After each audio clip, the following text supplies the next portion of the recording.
Hello friends, welcome you all. आज मैं आपके लिए जो वीडियो लेके आ रहा हूँ, देखिए बात करने वाले हैं 5G टेक्नोलॉजी से जुड़े हुए स्टॉक की। और स्टॉक के माध्यम से हम क्या सीखने वाले हैं। देखिए रिस्क मैनेजमेंट तो हर स्टॉक में हम आपको कहते हैं, हर इन्वेस्टमेंट में हम आपको कहते हैं। रिस्क मैनेजमेंट क्यों इंपॉर्टेंट है वो आपको पता है।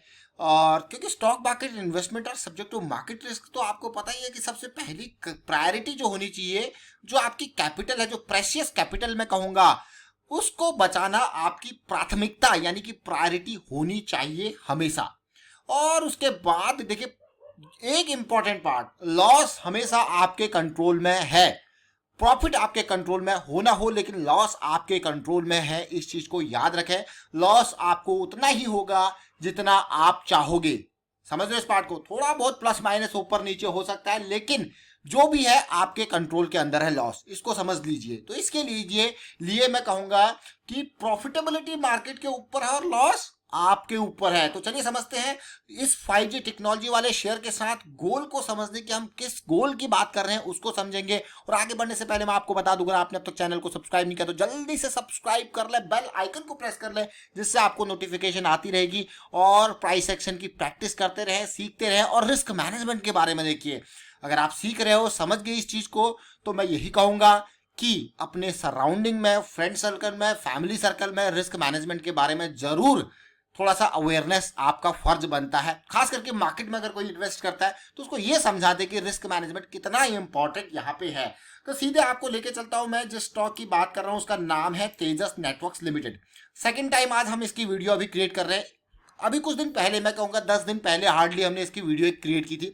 और उस वीडियो में जो गोल की हमने बात करी थी, उसी गोल को फिर से बात करने वाले हैं। देखिए तेजस नेटवर्क को अगर मैं देखूं तो कब हम आपके लिए इसका वीडियो लेके आए थे, ये देखिए ये वीडियो है सितंबर 23 का। और एयरटेल के साथ डील भी हुई थी, लेकिन मेजर कारण हमारा कुछ और था स्टॉक में आपके सामने लाने का, वो था ये कारण। देखिए 414 का ये प्राइस था, और मैंने आपको क्लियर कट कहा था कि देखिए किस तरीके से ये जंप लेगा, फिर ये हाई के इर्द गिर्द आपको या तो कंसोलिडेशन देगा या छोटी करेक्शन देगा आगे बढ़ने के लिए। तो जो गोल है आपका वो चेंज होता जा रहा है। अब मैं आपको यहाँ पे बहुत सारी लर्निंग हम तेजस नेटवर्क के माध्यम से सीखने वाले हैं। हमेशा याद रखें, करेक्शन का रेजोल्यूशन बहुत इंपॉर्टेंट होता है। अब आप देखिए तेजस नेटवर्क को के शेयर को अगर आप देखोगे तो किस तरीके से मैं कहूंगा जो जंप इसने दिया, ऑलमोस्ट अगर जून के महीने में देखोगे तो 175 का प्राइस था, और वहां से सीधे 500 के लेवल को क्रॉस कर लिया। और अगर आप देखोगे तो पिछले साल मई जून में कितना था, 36 रुपए का प्राइस था। अब लोग कहेंगे इसको मल्टी बैगर देखिए, लेकिन इसके पीछे के प्रोसेस को समझने की कोशिश कीजिए, इसके पीछे के रिस्क को समझने की कोशिश कीजिए। अब मैं आपको छोटे टाइम फ्रेम पे लेके जाऊंगा। उससे पहले आप एक पार्ट तो जरूर समझ गए होंगे, इंपल्स बनी है तो करेक्शन आएगी, करेक्शन आएगी तो उसके बाद आपकी फिर से इंपल्स की स्टार्टिंग होगी। बस यही समझना होता है। लो रिस्क हाई मोमेंटम और हाई प्रोबेबिलिटी एरियाज को अंडरस्टैंड करना होता है, यही बार बार हम कहते हैं। देखिए सुपर मोमेंटम एरिया में प्रवेश किया था, और उसके बाद देखिए किस तरीके से हायर लो हायर हाई का स्ट्रक्चर बनते हुए धमाका स्टार्ट हो गया था, और बहुत जबरदस्त तरीके से अपर सर्किट इसमें लगे थे। लेकिन यही नहीं, जैसे कि मैंने अभी आपको लास्ट वीडियो में भी बताया था इस प्राइस एक्शन के बारे में, जहां पे ये स्ट्रक्चर ये समझना बहुत ही इंपॉर्टेंट है। इस तरीके से टाइट कंसोलिडेशन जहां पे भी मिलती है, जब आप इसको तसल्ली से देखोगे और समझोगे तब आप इसको कहोगे काफी लो रिस्क इन्वेस्टमेंट है।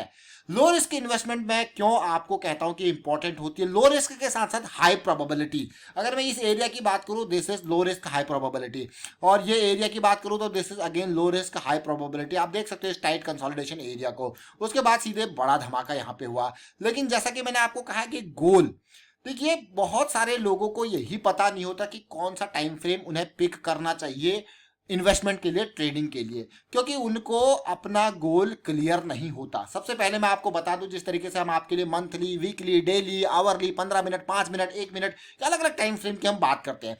तो अगर आप मंथली और वीकली की सोचे तो मतलब आप लॉन्ग टर्म के पर्सपेक्टिव से सोच रहे हो। लेकिन हाँ, अगर आप डेली आवरली के हिसाब से चल रहे हो, इतना मतलब कुछ दिन या कुछ महीनों के हिसाब से आप, या कुछ हफ्तों के हिसाब से आप काम कर रहे हो। लेकिन अगर आप, मैं कहूंगा इंट्राडे के हिसाब से सोच रहे हो, तो मतलब 15 मिनट, 5 मिनट, 1 मिनट, ये 3 टाइम फ्रेम बहुत इंपॉर्टेंट होते हैं with the direction of hourly chart. Direction hourly की रहेगी और एग्जीक्यूशन इनके बेसिस पे रहेगा। ये आपके इंट्राडे और या फिर 15 मिनट को आप कहो तो 1-2 दिन वाला टाइम फ्रेम, तो ये बहुत इंपॉर्टेंट हो जाता है। जब भी हम स्टॉक ऑप्शन बाइंग की बात करते हैं तो ये बहुत इंपॉर्टेंट मुझे लगता है ये टाइम फ्रेम। आवरली की डायरेक्शन में 15 मिनट का एग्जीक्यूशन, 15 मिनट की इंपल्स करेक्शन की एग्जीक्यूशन या फिर 5 मिनट के इंपल्स करेक्शन की एग्जीक्यूशन, और निफ्टी बैंक निफ्टी में तो 1 मिनट में भी बहुत बढ़िया काम हो जाता है। तो ये आप समझ जरूर गए होंगे, इसीलिए गोल को जरूर समझें।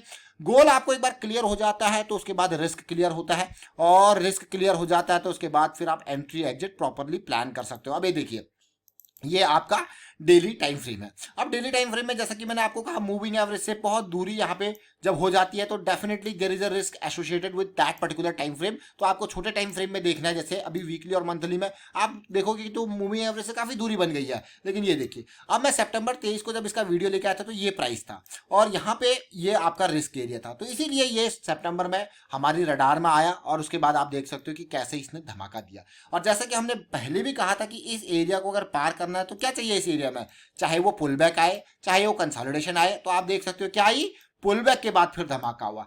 अगर आप सितंबर 23 के बाद अब तक का पूरा टाइम फ्रेम देखें तो आपको कितना रिटर्न यहाँ पे मिल चुका है, ऑलमोस्ट 1-2 हफ्ते के अंदर 25% के आसपास का रिटर्न आपको हो गया। ये तो बहुत ही अच्छी बात है।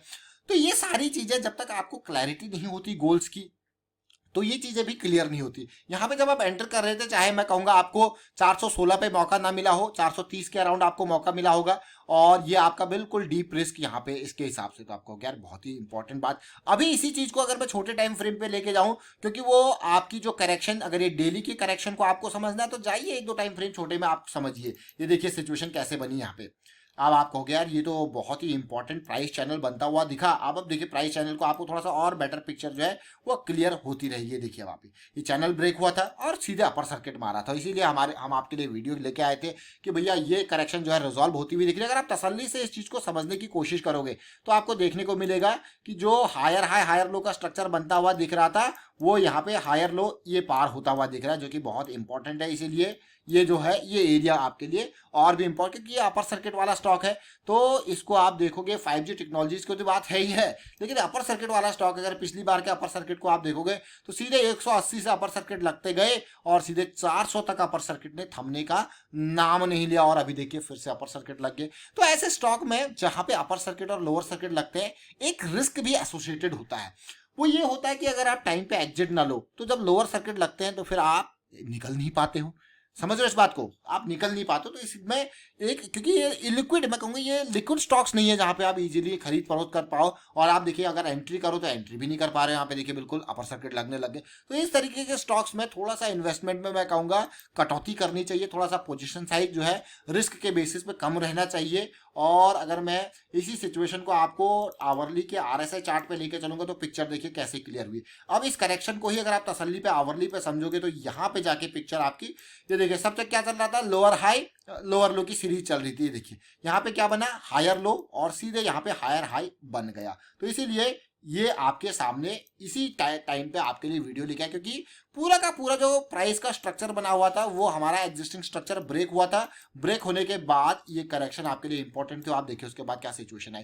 तो ये जो डाउ थ्योरी के हम फेलियर स्विंग और नॉन फेलियर स्विंग के माध्यम से करेक्शन रिजोल्यूशन की बात करते हैं, ये बहुत इंपॉर्टेंट है। अब इसी स्टॉक को देखोगे तो मेजर कारण क्या था, कई लोग कहेंगे 5G टेक्नोलॉजीज की एयरटेल के साथ डील हो गई एंड ऑल, बहुत सारी बातें आपके सामने निकल के आएंगी न्यूज। लेकिन अगर आप तसल्ली से देखो, मुझे ऐसा लगता है, देखिए मेरा मानना है कि न्यूज जो है प्राइस के मूवमेंट के लिए, देखिए किसी ने अगर पहले शेयर खरीद रखा है तो इस तरीके से वो न्यूज जरूरी नहीं है वो एक आपको, आप देखोगे कि एग्जैक्ट प्राइस एक्शन के उस कुछ चीजें हो चुकी होंगी तब आपके सामने न्यूज आती है। और कई बार ऐसा लगता है कि न्यूज भाई ऐसी न्यूज है जो कि इम्प्लीमेंट की गई है, इम्प्लीमेंट मतलब थोप दी गई है न्यूज मार्केट में कुछ उतार चढ़ाव लाने के लिए, किसी बड़े प्लेयर को अगर कुछ एक्शन लेना हो। तो इस तरीके की सिचुएशन आप बहुत चीजें फेस करोगे, अगर आप रेगुलर देखो तो इस तरीके से भी न्यूज निकलती है। तो इसीलिए प्राइस एक्शन एक भरोसेमंद चीज जहां पे आपका रिस्क मैनेजमेंट के साथ आप हमेशा चलते हो, तो इसको जरूर समझें। गोल जिसकी हम बात कर रहे थे गोल को समझने की,